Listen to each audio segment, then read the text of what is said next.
What's up, dickheads? Apparently the PTS for 1.6 dropped today. After going through the patch notes and everything, there was a few things that really caught my eye. Thought I'd go over some of these with you. If you want to read these things in their entirety, go to the Ubisoft webpage, or you can go to Reddit. That's where I read them. But let's get into it with the Dark Zone. Apparently, gear normalization player stats will no longer be normalized, and agents will receive their full recalibration bonuses at the end game.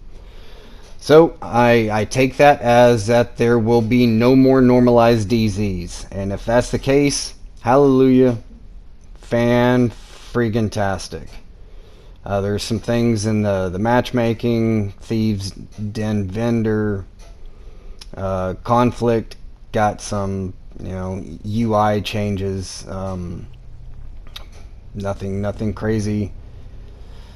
You can you're getting 6 additional loadouts, so you can have a total of 12 loadouts, which is pretty interesting.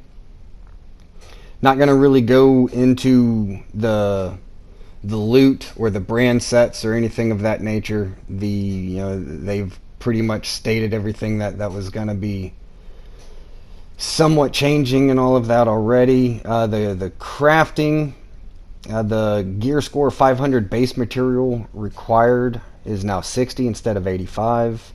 I thought it was 60, but I could be wrong. Brand material is now 5 down from 8. Green material that you pick up is 12 instead of 6. Blue is 9 instead of 4. And named enemies drop larger quantities. So that is very nice. The containers will now drop both green and blue instead of one or the other. Blueprints that haven't been acquired will be visible in the crafting bench and will give you hints on how to acquire them, which is fantastic as well. The vendor sells the perk, blah blah blah, that you can do that. Base material cap with all perks unlocked now are 2,000, up from 600. Fantastic. Green and blue material cap with all perks unlocked are now 1,500, which is up from 400. Thank God. Increased material cap for rare materials. The purple cap is now 300 instead of 100. Orange cap is 80, instead of 50. The hardwire base material cap is now 50 instead of 30, and the hardwired component cap is now 10 instead of 5. They're looking into adding a UI so you can see the PvP modifiers and see what your stats are going to be doing for PvP, which I've been calling for quite some time now. Everybody's stash base was increased by 150, so now you got 300. Some of the brand set changes. There's only 3 brand sets here that are on the notes that appear to have had changes. The 2-piece Alps Summit is now 10% skill power, which is up from 5%.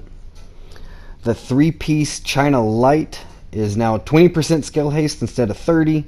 And the Petrov 3-piece is now 20% skill haste instead of 30.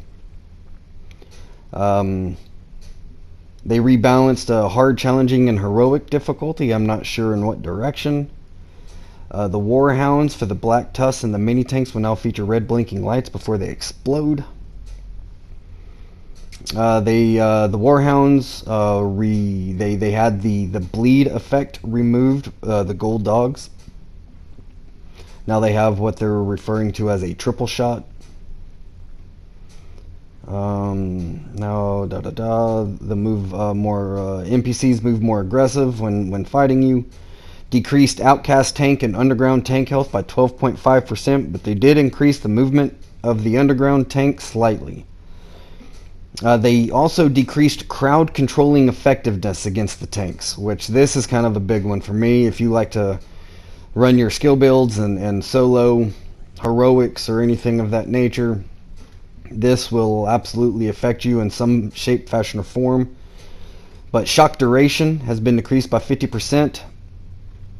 Ensnare duration has been decreased by 50. And burn no longer staggers or affects the behavior of a tank, which is huge for me. Blind causes the tank to stand still and shoot wildly. Apparently now they can kill other adds as well. The melee tank will just slowly move in the last known position of the player. Confused tanks will walk around randomly while shooting, again with friendly fire, and confused melee tanks will just move slower in the direction that you are at. Player turrets will be targeted now by the NPCs if you as the agent aren't posing any kind of threat, which is interesting. So like me, where I get to a spot, I toss my turret, toss my seekers, are going to really be focusing that turret and getting that turret knocked out, which makes sense. The seeker mines got buffs and nerfs. The single seeker, the explosive seeker mine, has been increased, the damage by 20%, and it now applies the bleed effect.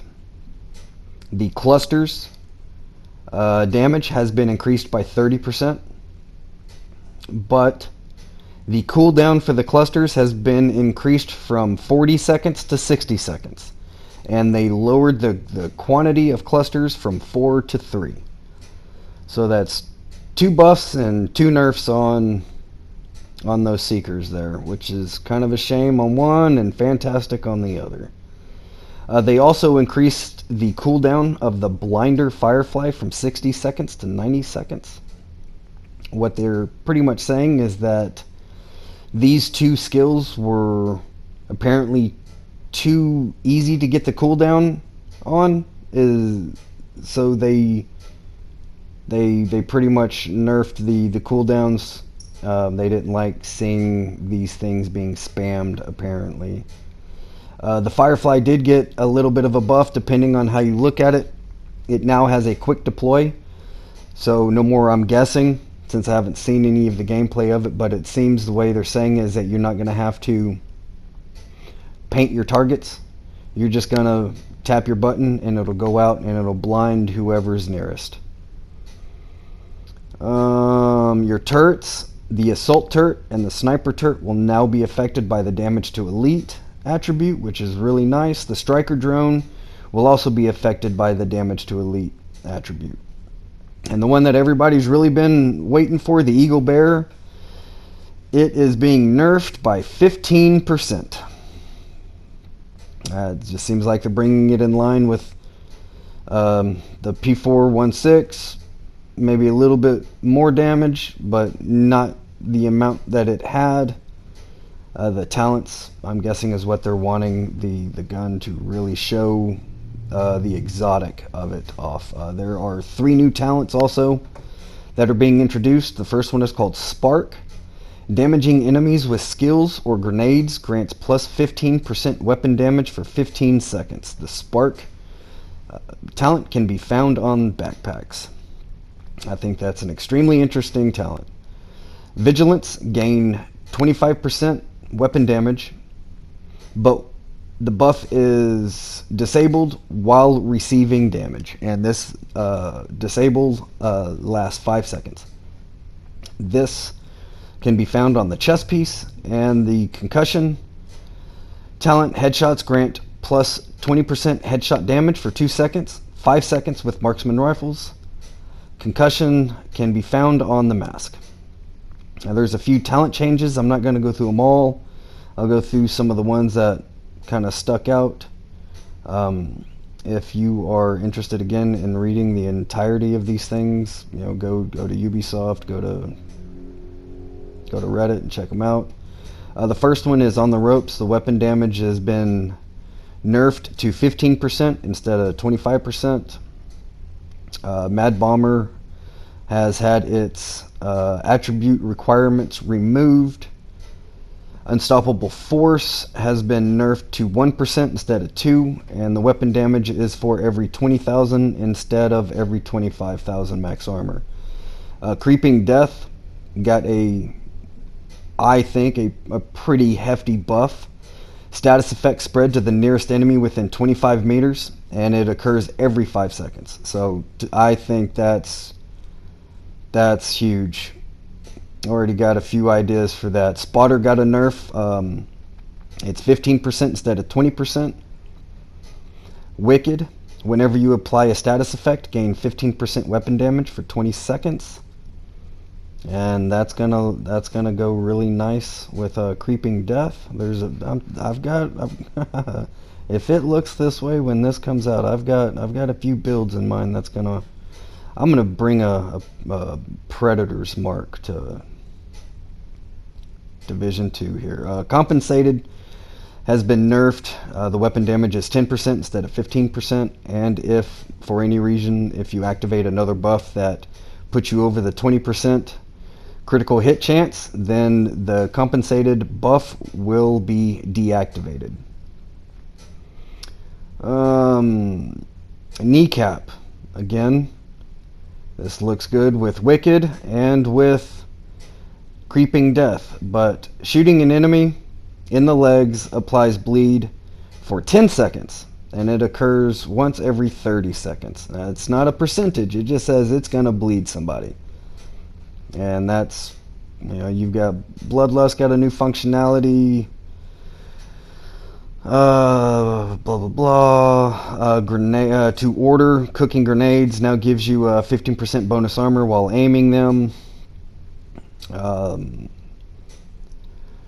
There's the Naked talent has a new functionality. Whenever your armor is depleted, gain plus 50% weapon damage. Close and Personal got a buff, killing a target within 7 meters. Grants plus 50% weapon damage for 10 seconds instead of 5. Lucky Shot got a buff. Magazine capacity is increased by 20%. Missed shots from cover have a 100% chance to return to the magazine. It was 25%. Sadist, Eyeless, and Ignited all have a added functionality and a buff to them as well. You now deal 30% weapon damage to bleeding, blinded, and ignited enemies. After 3 kills, you apply either a bleed, a blind, or a fire status effect to the next enemy that you hit, which is nice. Let me see. Ranger, this is huge, has no more requirements for attributes. So everybody's going to be running Ranger, which is nice. That's a really, really nice talent for distance and everything there. Reformation, headshot kills increase skill repair and healing by 150% for 25 seconds instead of just 50%.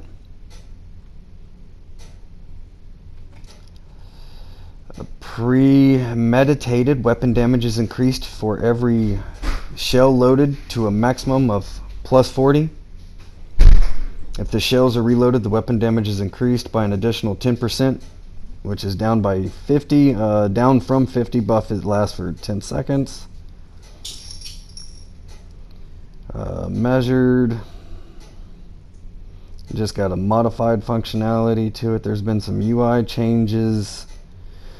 You're going to be able to see the bleed effect on your Seekers, on your Stinger Hive, and on your artillery turret, apparently in the UI somewhere.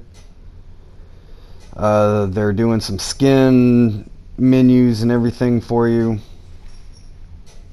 Blah blah blah blah blah blah blah blah blah. And again, 12 loadout slots. So that's just going through some of the things there. If you wanna read these all, read these all. But those are the ones that really caught my eye. We'll see on State of the Game what exactly they go over, and if there's anything changed from today to Wednesday. But yeah, that's about everything that really caught my eye there. So until the next time, dickheads, fuck off.